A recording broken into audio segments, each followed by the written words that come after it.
Hello, welcome back. Did you post something about Grandpa Bob? Good. This is Module 4B. We're still talking about undue influence. And now we are going to take up the materials in your casebook. So if you didn't actually read those materials, turn this off and go do that now. Okay, we'll start with a state of Saucier on page 98. Now, Jerry Saucier, as you may have gleaned from the case, had a drinking problem. He died at the age of 37, and these two facts actually were related, sadly. Jerry also had a girlfriend named Susan. She drove him everywhere, and that was partly because his license had been revoked. She also helped him write his will, and the will left everything to her. Now, was Susan a natural object of Jerry's bounty? His father didn't think so. Jerry actually had a son, but according to the case, they were estranged. So let's look at Jerry's wills. He had two. In 2002, he had executed a holographic will. That means a will in which everything important was in his handwriting. Some states allow that. Mississippi does. Minnesota does not. Anyway, that holographic will left most of his estate to his son. In 2003, about a year later, Jerry executed a formal typed will, properly witnessed, and that will left everything to Susan. How do we know whether that second will was the result of undue influence? The court says if there's a confidential relationship between Jerry and Susan, then there is a presumption of undue influence. So who has to prove what in this case? First of all, Jerry's father, he's the proponent of the older will, and he's the person who's challenging the newer will, has to prove that there was a confidential relationship. If there was, then Susan has to prove there was no undue influence. So if we find a confidential relationship, that shifts the burden of proof. All right, so in this case, which one are we worried about? Well, both of them.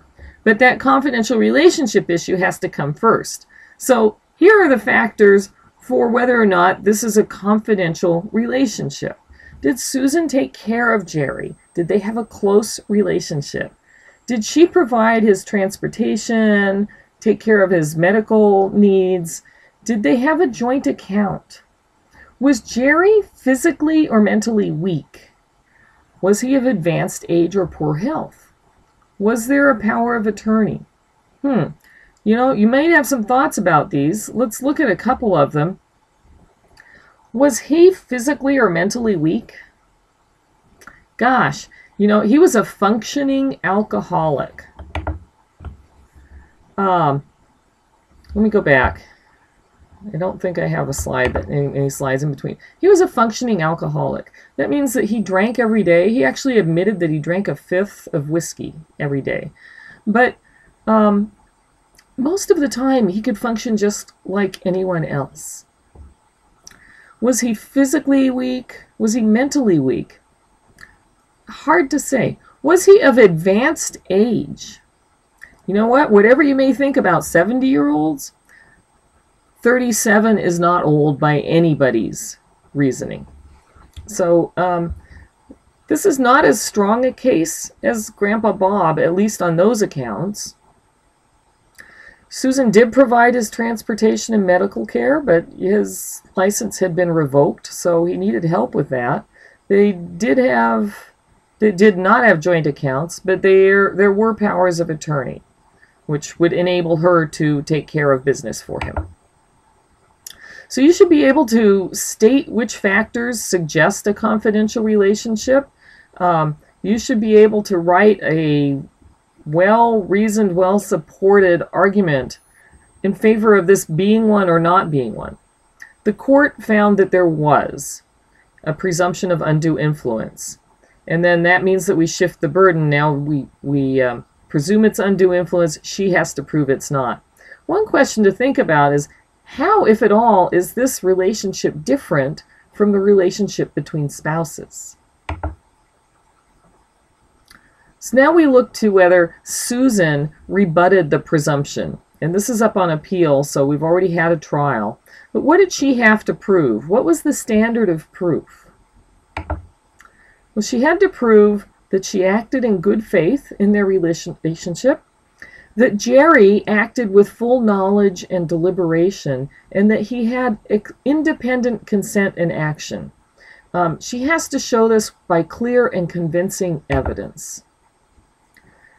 The court made a big deal about how this will was executed. It says it was executed at the bank and with witnesses.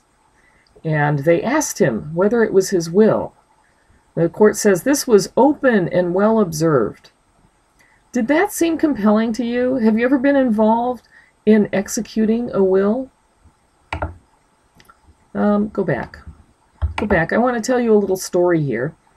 When I was in practice, one day, I think it was probably a Friday noon, nobody was around, everyone was out to lunch, but one of the corner office partners came walking around the hallway looking for, what, 2 live people.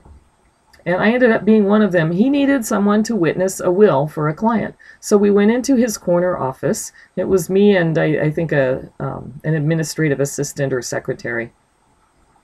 And we stood there and he introduced us to her. And then he said to her, "Is this your will?" And she said, "Yes." And he said, "Sign here." She signed. And then we each signed. I assume she was who she said she was. I assume there was no undue influence.